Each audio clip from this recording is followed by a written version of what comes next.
కానీ మీ hard core హిందుత్వ పెద్దగా work చేయలేనట్టుంది తెలంగాణలో.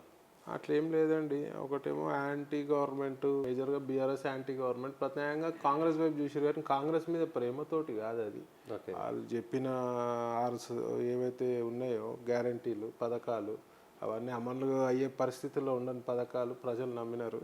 కానీ ముందు ముందు చూస్తారు కదా సినిమా ఎట్లుంటుందో. మేమైతే బీజేపీ పార్టీ ఎప్పుడు కూడా ఇలాంటి ప్రలోభాలకి మేము లోక తీసుకోము. ఫేక్ పథకాలు మేము చేయము. ఏవైతే అమలు పరచగలుగుతామో ప్రజలకు తీసుకోగలుగుతామో.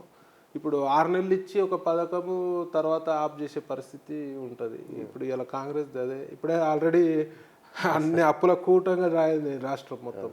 5 లక్షల కోట్లు 6 లక్షల కోట్లు అప్పులు ఉన్నాయంట. వీళ్ళు ఇచ్చే పథకాలు ఇవన్నిటితోటి ఇంకా కూడా అప్పుల కూటమిగా మారుతుంది. ఇవన్నీ కూడా ప్రజలు గ్రహించాలి. మళ్ళీ మన నెత్తుల మీదనే పడతాయి.